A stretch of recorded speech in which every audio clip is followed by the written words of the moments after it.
Hey there, guys. It is me, Alex, and I came to you today because I wanted to talk about perception checks and things of that nature. The reason why is lately there's been a huge discussion, well, I mean, huge-ish enough, I guess, about people wanting to do perception checks correctly or, not as often as need be and to introduce role-playing and things of that nature.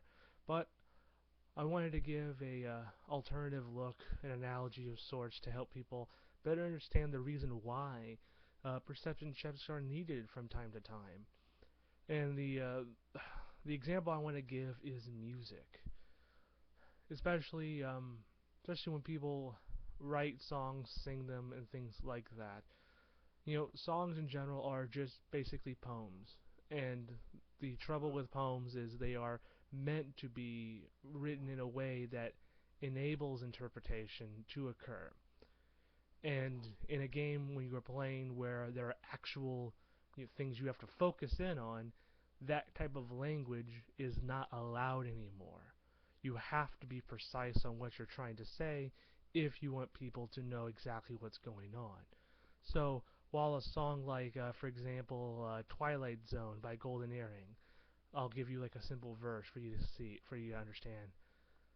The night weighs heavy on his guilty mind. This far away from the borderline. When the hitman comes, he knows damn well he has been cheated. And you will all come to know when the bullet hits the bone.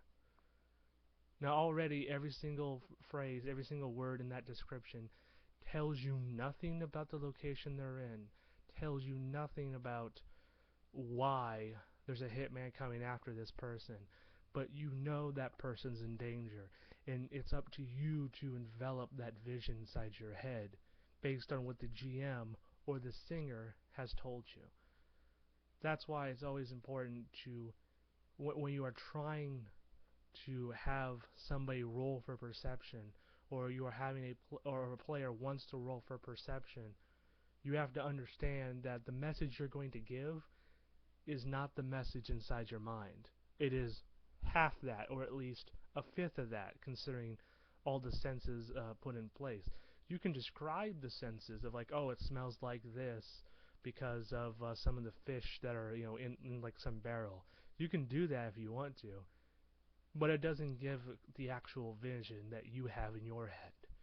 So when you are describing things to people, you have to be willing to accept a perception check, and you have to allow there to be room for growth, for interpretation of what the other people actually see.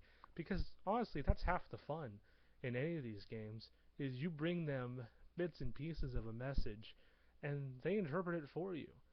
You may not like what they interpret, but they'll give you something in return that was not even close to what you're suspecting.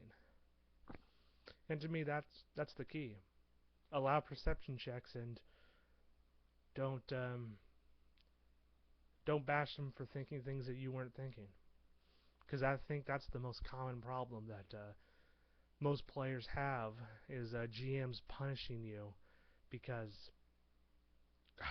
quite honestly, they wanted to kill you in the first place, and you roaming around trying to explore the terrain was just the thing they needed to get you in harm's way.